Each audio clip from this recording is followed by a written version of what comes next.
Oh, yeah, if anyone's got a burning question, otherwise we can move over into introducing Andrew. Okay. One question?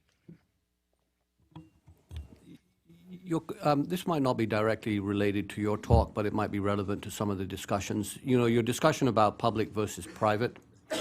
My question for the group is, what role do companies play in CPD?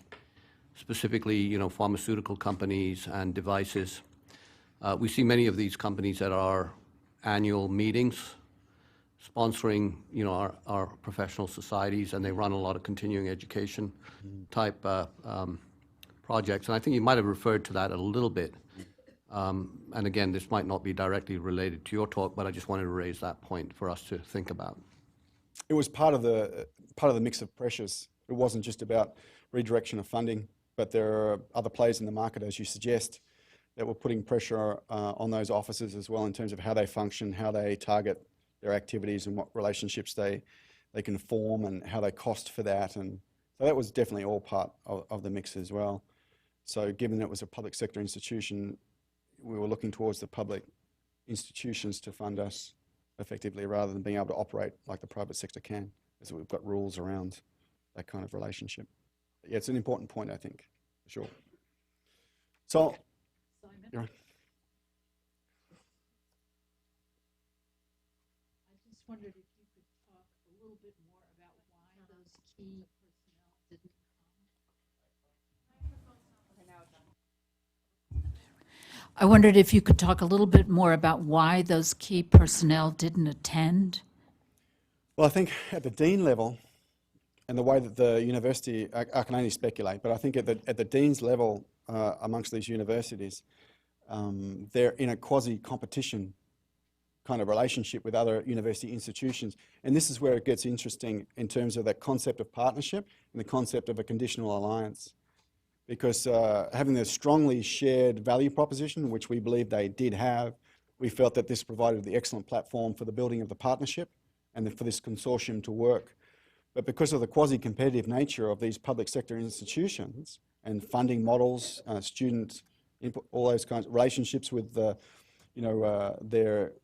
key clients in the health professions outside of medicine and within medicine and so on, I think the partnership value key bit was there, but the interest-driven behaviour, which is more aligned with a conditional alliance way of behaving and thinking, was there as well. And I think that overshadowed the partnership forming aspect of things.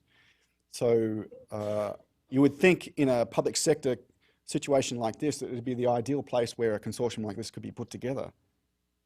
But that was not the case. I mean, these are not private universities. They are public universities. Sorry, do we want one more question? Sorry.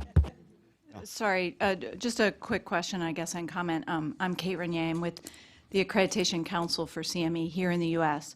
And you may be aware of the fact that we have a joint accreditation collaboration with nursing and pharmacy.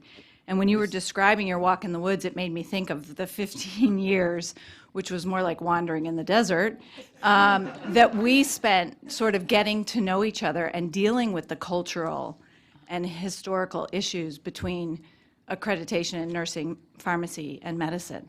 And sort of we had to develop our own interprofessional collaborative practice as accreditors before we could actually have any impact.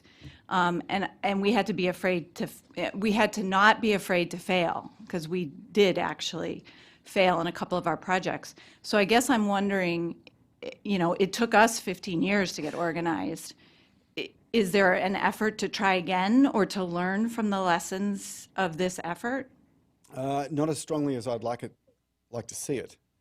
And I've been trying to convince some of my colleagues that like interprofessionalism, when you're talking across the professions, it's an intercultural communication, even though you're from the same broader culture.